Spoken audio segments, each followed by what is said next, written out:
Hello बच्चों।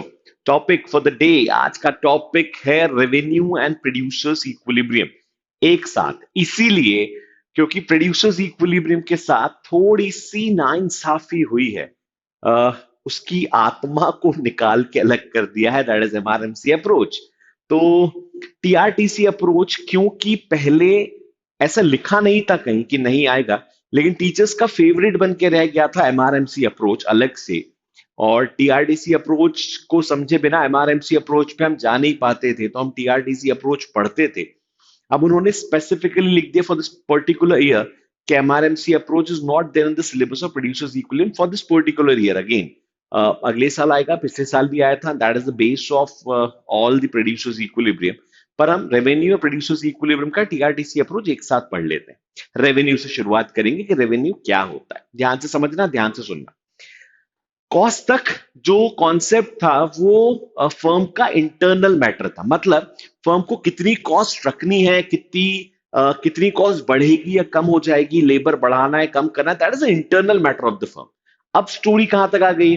अब कहानी आ गई है कि तुम्हारे गुड्स बन के रेडी हो चुके हैं मार्केट में। ऐसे समझो कि मार्केट में तुम अपने स्टॉक को लेके बैठ गए हो, यहां तक तुम्हारा कॉस्ट, प्रोडक्शन सब कुछ ओवर हो गया। You done with everything. Now what next? Now you have to sell the product. अब प्रोडक्ट बेचने के लिए प्राइस होती है एक प्रोडक्ट की, वो कौन डिसाइड करेगा? Now your role for decision and your role for market intervention is almost खत्म।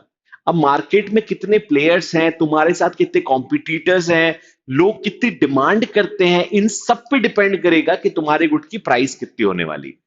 और उस पर डिपेंड करेगा कि तुम्हारे गुड्स से रेवेन्यू कितना आने वाला है। So in short, the word revenue is बहुत ही नॉर्मल सा वर्ड है। रेवेन्यू रेवेन्यू इज टोटल कितने रुपीस में कितने प्रोडक्ट बिके। बहुत से बच्चों को रेवेन्यू कॉन्सेप्ट जो है वो आप सुनते भी है ना कि इस फर्म का टोटल टर्नओवर कितना है, ये तुम लोगों ने कभी सुना होगा किसी के मुंह से। सो रेवेन्यू सिर्फ इतना बताता है total money received by a firm by selling it's output. जैसे फर्म ने 10 रुपए में 20 यूनिट सेल करे, सो 200 is total revenue of the firm. ठीक है। अब ये हुआ क्या? Total revenue of the firm, मतलब कि फर्म को इतना पैसा मिला है बस।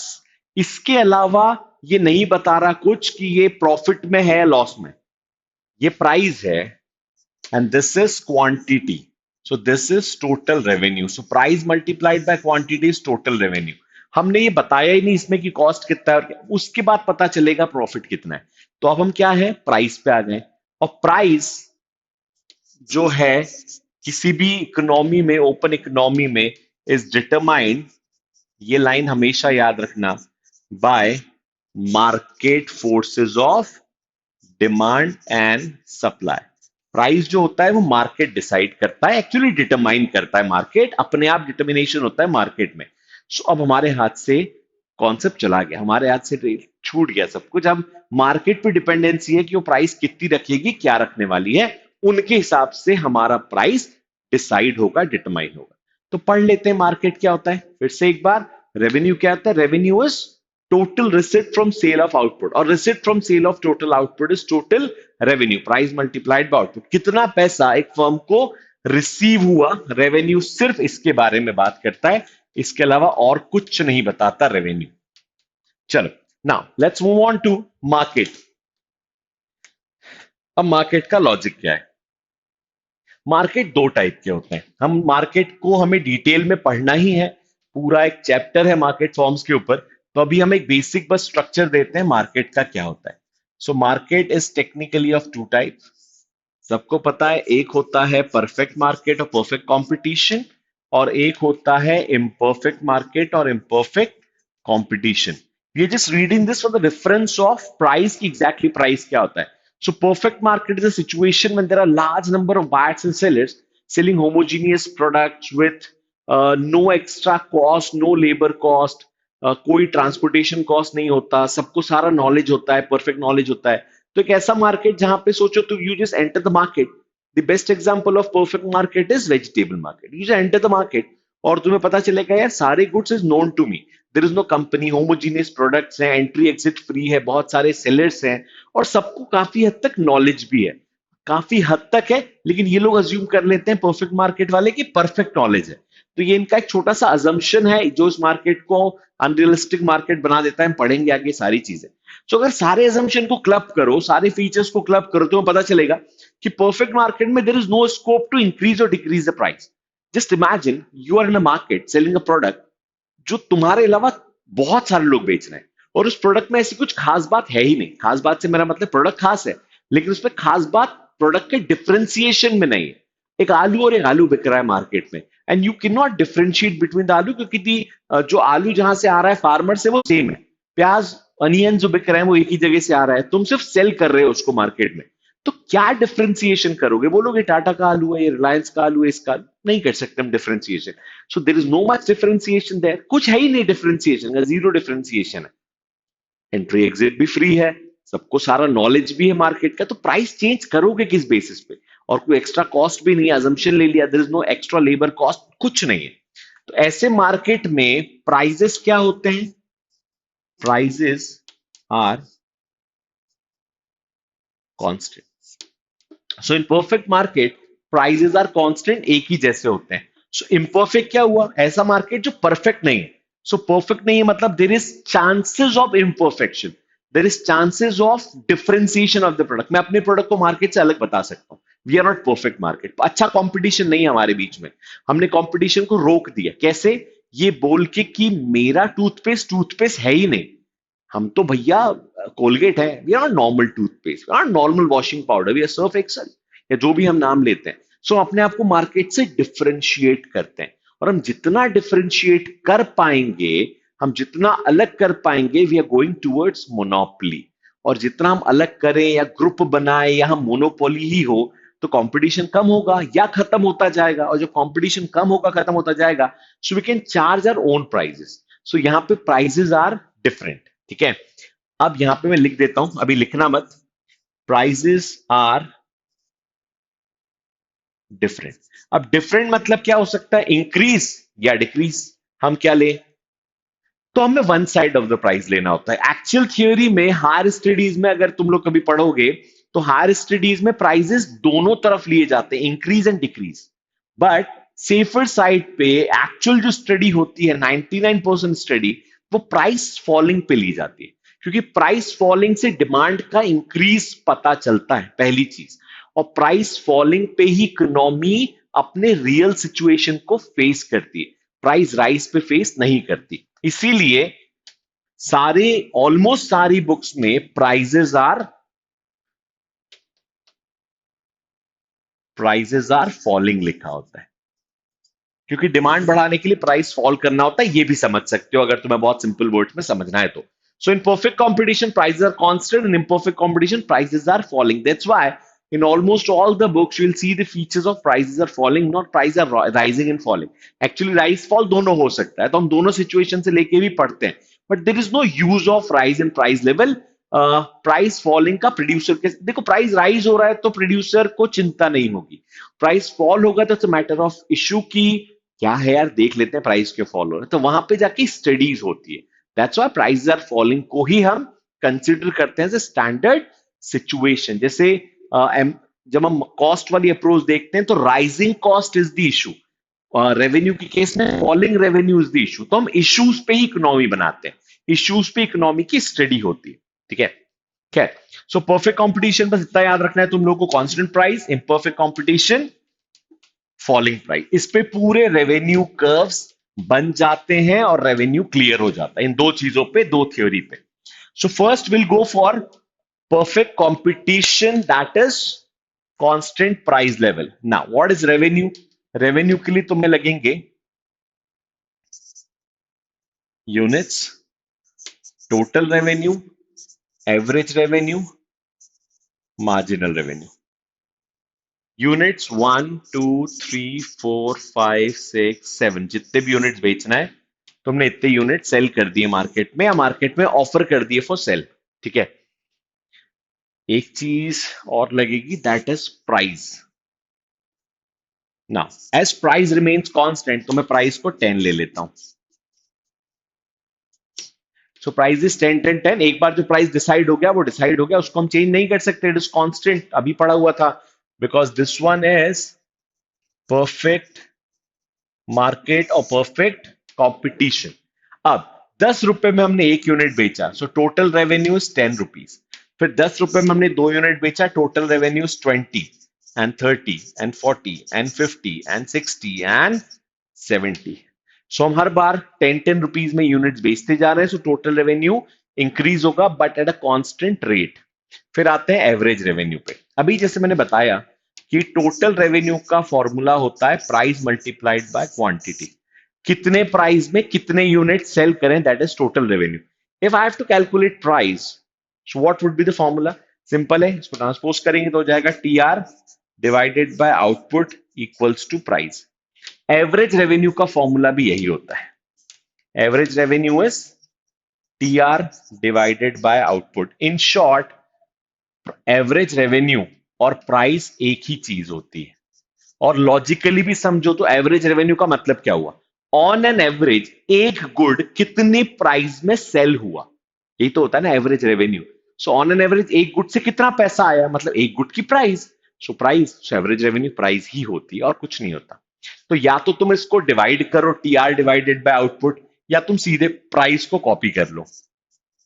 सो in perfect competition price remains unchanged. इस पूरे पूरे चैप्टर में, राधा सॉरी, इस पूरे चैप्टर में हर चीज के सिर्फ दो ही रीजंस होंगे। Reason number one, perfect market या price constant. Reason number two, imperfect market, that is price falling. इतना याद रखना बस। First reason constant price, second reason falling price, के अलावा कोई लॉजिक नहीं। ये ऐसा क्यों हुआ? Constant price. ये ऐसा इंक्रीज क्यों हुआ? Constant price. ऐसा क्यों हुआ कि एमआर और एआर सेम होने वाले हैं?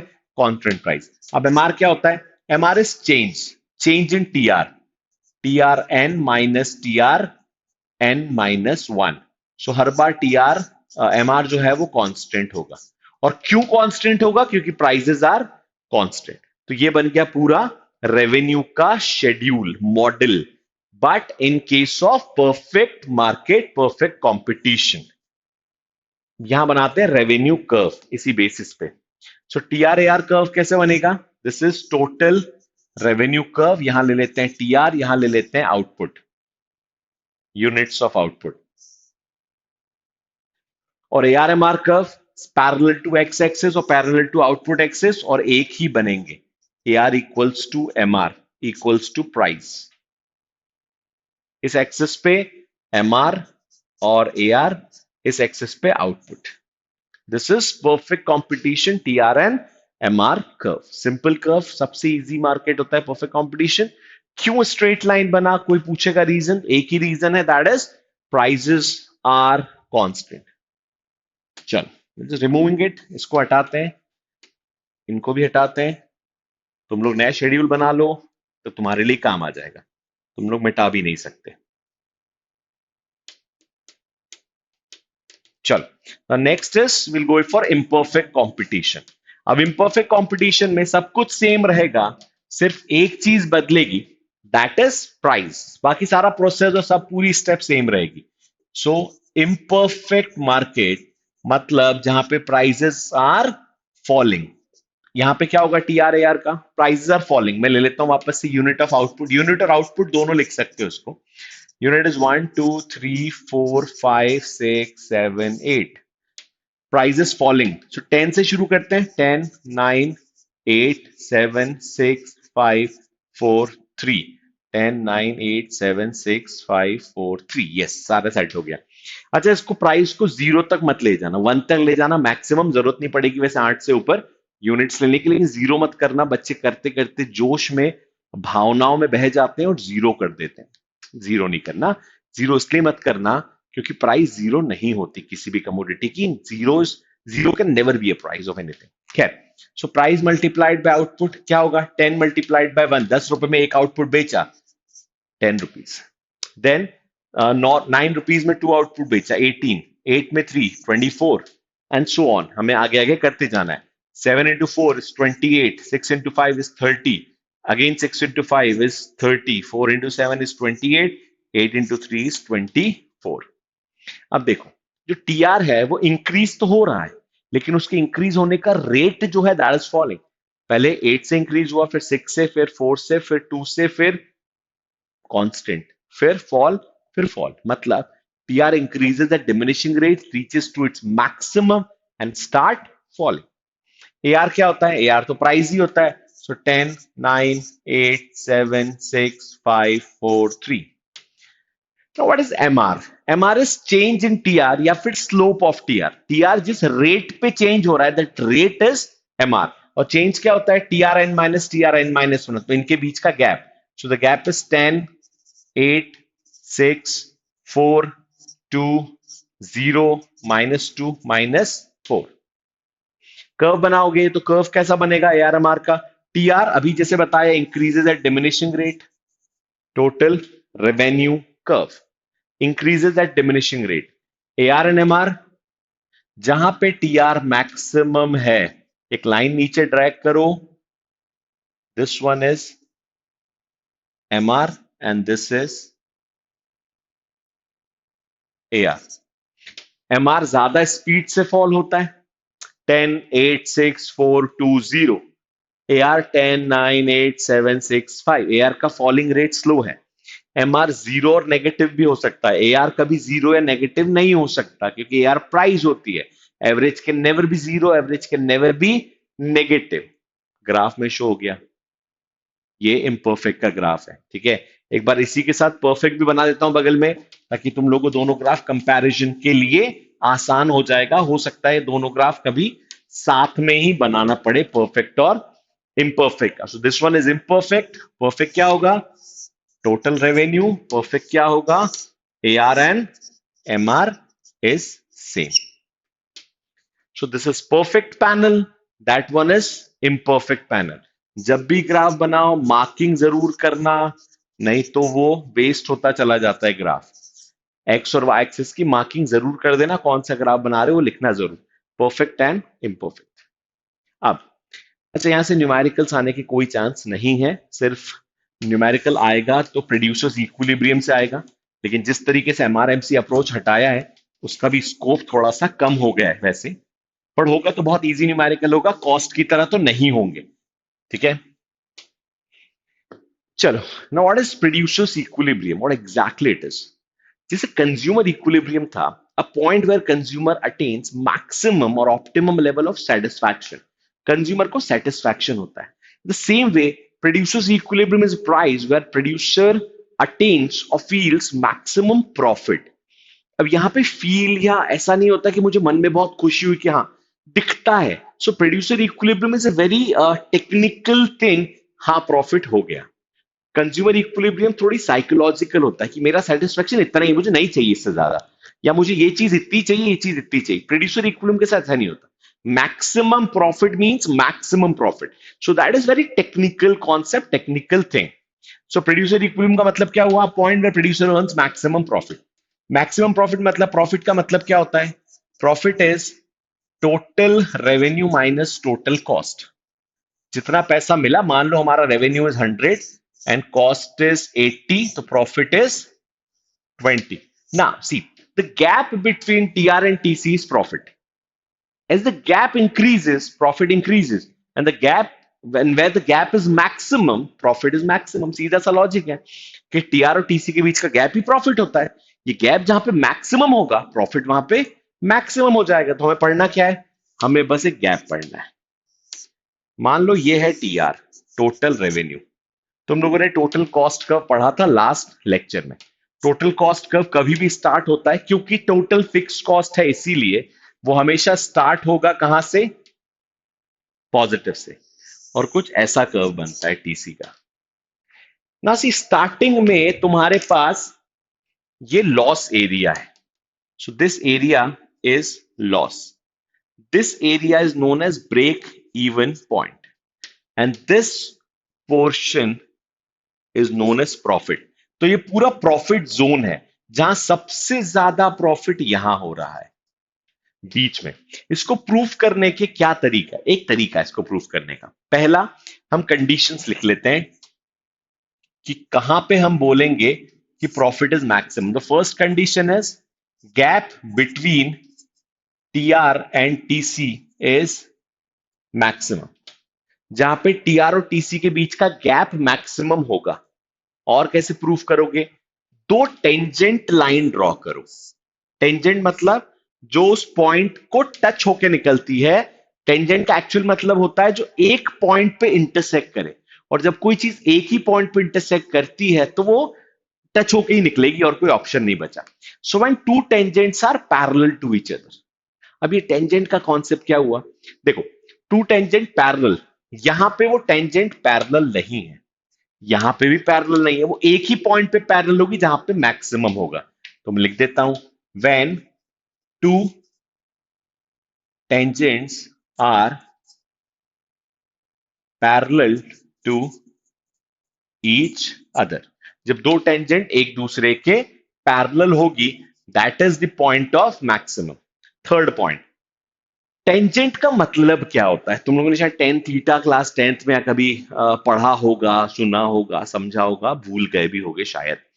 टेंजेंट का मतलब होता है जिस पॉइंट पे टेंजेंट ड्रॉ हुआ है, लाइन ड्रॉ हुई, वो पूरी लाइन उस पॉइंट का स्लोप बताती है। जैसे ये लाइन इस पॉइंट का स्लोप बताती है, ये लाइन इस पर्टिकुलर पॉइंट का स्लोप बताती है।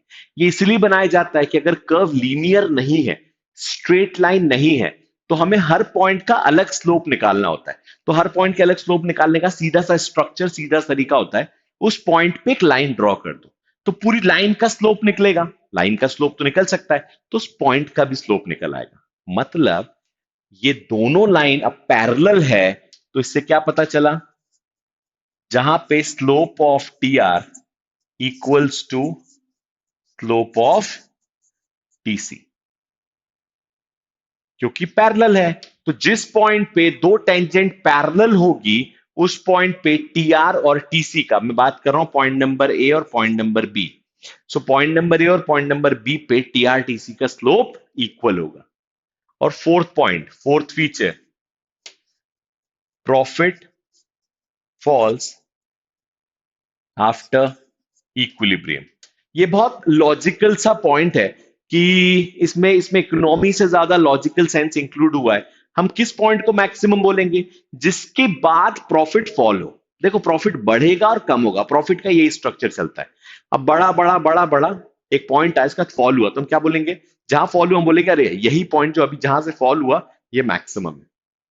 तो this is more of a logical thing rather than economics. तो ये तीन पॉइंट इकोनॉमिक्स के हैं, फोर्थ पॉइंट इज लॉजिकल, जो तुम्हारे आंसर को बेस दे सकता है, स्ट्रॉन्ग कर सकता है। इनकेस अगर ये क्वेश्चन आता है तो, इनकेस अगर ये पूछा जाए तो, ठीक है। अब सेम स्ट्रक्चर के साथ, क्योंकि अंतर तो कुछ है नहीं परफेक्ट और इम्परफेक्ट में, सेम स्ट्रक्चर सेम कंडीशन के साथ, एक एक भी कंडीशन चेंज मत करना, और चेंज होगी भी नहीं। तुम्हें बनाना है इम्परफेक्ट का ग्राफ। सो इम्परफेक्ट में क्या चेंज होता है? इम्परफेक्ट में सिर्फ और सिर्फ टीआर चेंज होगा, बाकी कुछ चेंज नहीं होगा। टोटल रेवेन्यू, क्योंकि कॉस्ट तो सेम ही रहती है, total cost. So the gap, TC TC same है, सिर्फ टीआर वहां पे डिमिनिशिंग था, यहां स्ट्रेट लाइन हो गया। So gap between TR and TC is maximum, two tangents are parallel to each other. So that is the point of producers equilibrium. देखो, situation क्या हुई? Gap is maximum, two tangents are parallel, slope of TR equals to slope of TC, and after the point of equilibrium, profit must fall. So this is producers equilibrium TR and TC approach. इसके अंदर एक चीज included है, break even point.